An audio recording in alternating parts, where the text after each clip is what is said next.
Imagine-toi vivre une vie paisible. Une vie où tu sais que tu nages dans le bonheur. Ta routine est parfaite. T'es encore jeune, t'as toute la vie devant toi. Tu t'amuses, t'es avec ta mère, ton père, toute ta famille. Ton père, c'est un peu ton rayon de soleil. C'est lui avec qui tu joues, avec qui tu tapes des bons délires, avec qui tu kiffes, qui t'apprend la vie, il t'éduque. C'est celui que t'admires. T'as un équilibre parfait dans ce que tu vis. Tout ce qui est présenté devant toi est juste de la joie. Et quand bien même un petit peu de tristesse et de malheur arrive dans ta vie, il est vite balayé. Maintenant que ça c'est dit, maintenant que ça c'est fait, imagine-toi aussi tout perdre. Imagine que ce pilier que tu t'étais construit, ton père, venait à disparaître. Imagine que tout ce qui a été construit, la joie, l'équilibre, s'effondre.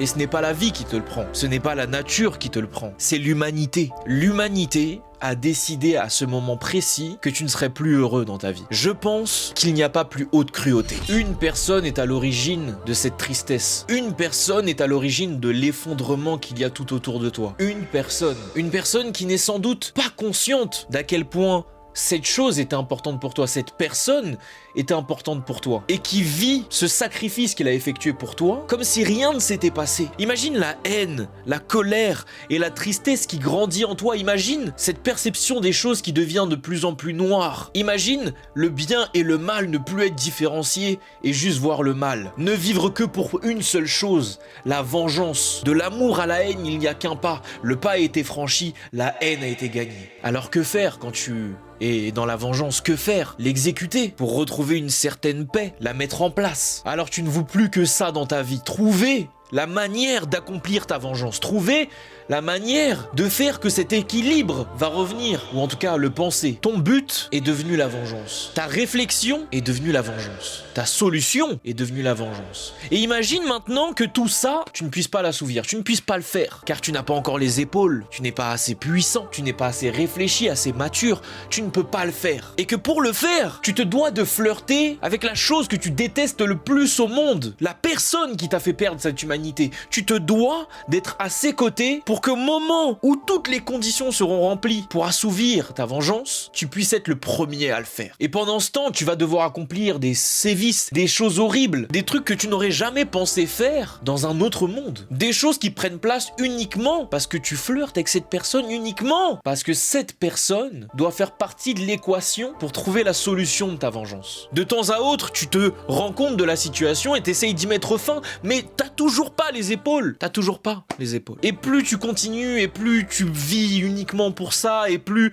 le goût de la vie n'a plus aucun sens. Le sens de ta vie, c'est uniquement ça, et tu dois le faire. Il n'y a que toi pour le faire. Tu vis des aventures, des péripéties qui n'ont même plus aucune saveur. Il n'y a plus de joie, il n'y a plus de tristesse, il n'y a plus d'amour, il n'y a plus de nostalgie, il n'y a que de la colère. Maintenant, imagine le moment où tu arrives et tu sais que ça y est, tu vas pouvoir assouvir ta vengeance. Ça y est, tu vas enfin pouvoir trouver cette paix que tu cherches tant. Et malgré tout, ce n'est pas toi qui accomplis ça.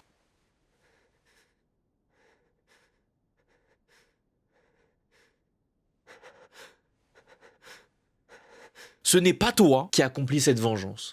Et suite à cet accomplissement qui t'empêchera toi d'accomplir cette vengeance, tu ne pourras plus jamais l'accomplir. Imagine à quel point tu seras brisé. Tu as voué ta vie à ce but. Toute ta vie a été faite pour ça. Comment te relèves-tu? Comment trouves-tu un autre but?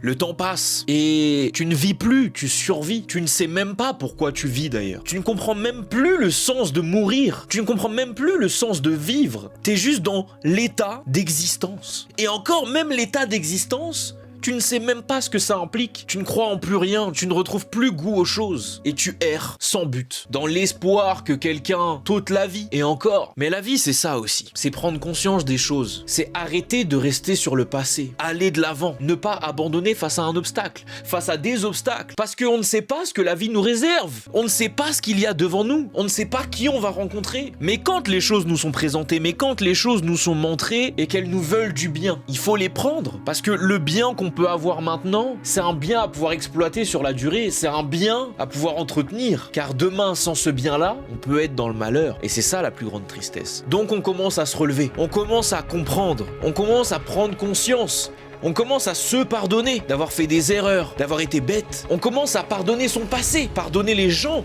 qui ont été acteurs d'un mauvais passé. Et on trouve une nouvelle conviction, on trouve une rédemption, une possibilité de ne plus retomber dans tout ça. Une possibilité de ne plus finir aussi bas qu'on ne l'était avant. Tout ça avec le bien qu'on nous propose maintenant. On a décidé de vivre dans le présent. Maintenant que vous imaginez tout ça, maintenant que vous avez vu en image tout ça, et que vous vous rendez compte qu'une personne sera capable et peut être capable de se relever de ça, qu'est-ce qui pourrait être la version extrême? La version extrême serait que plus rien ne nous affecte, plus rien ne puisse nous mettre en colère, plus rien ne puisse nous mettre dans une position qui nous ferait réadopter ce qu'on a eu avant. Et pourtant, c'est ce qui se passe. Une vision tellement étendue, une prospérité tellement accrue, que plus rien, plus personne ne peut te toucher. Plus personne n'arrive à un stade où tu es énervé. Oui, je n'ai plus d'ennemis. Comment faire? Comment se dire que ce personnage, ou ces personnes, car cette mentalité existe dans la vraie vie, réussissent à faire ça? Comment ces personnes, malgré des vies horribles, ont réussi à faire ça? C'est la plus grande question. On est très peu à pouvoir faire ça, mais là où on est ingrat, c'est que cette histoire, vous la connaissez, et cette histoire, elle nous a tous fascinés. Cette histoire, elle nous a tous motivés. Cette histoire, elle nous a tous montré des qualités qu'on n'applique pas. Des gens vivent tellement plus grave et nous on s'énerve parce qu'un avis sur les animés ne nous plaît pas. Parce que des vidéos sont juste à but de divertissement et qu'on aimerait des vidéos plus poussées. On mène les mauvais combats. Ce que j'aimerais dire avec cette vidéo, c'est que la vie est courte pour se prendre la tête, pour se poser trop de questions, pour imaginer que nous sommes des personnes qui ne pourront pas aller au-delà de notre passé. Nous sommes des personnes qui ne peuvent pas aller au-delà de ce qui nous a touchés. Parce qu'un jour, on se réveillera dans une meilleure mentalité, on se réveillera après avoir pris conscience de beaucoup de choses qui nous aideront à nous relever, et ce sera trop tard. Car les choses, les personnes, les envies qui auraient pu nous faire du bien ne seront plus là. Donc toi, derrière ton écran Twitter, qui est à 2 doigts de démarrer quelqu'un, toi qui te fermes parce que tu as vécu des choses tristes dans ton passé, réveille-toi. La vie est courte, mec. On peut tous créer quelque chose d'intense, de bon et de bienveillant avec les choses, les personnes ou les envies qui nous sont présentes dans le présent. Dans tous vos animés préférés, il y a ce genre de message. Dans tous vos animés préférés, il y a ce genre de personnalité. Dans tous vos animés préférés, vous avez un personnage qui adopte des mentalités bienveillantes que vous kiffez. Et vous n'adoptez rien. Et ce n'est pas parce que c'est des personnages de fiction que leur mentalité est impossible à adopter. Pour certains d'entre vous, on parle de même pas 1/13e de leur personnalité. J'ai voulu tenter quelque chose avec cette vidéo. N'hésitez pas à me dire ce que vous en pensez. C'était Mino. Vivez dans le présent. Avancez avec votre passé et craignez moins le futur. Jana.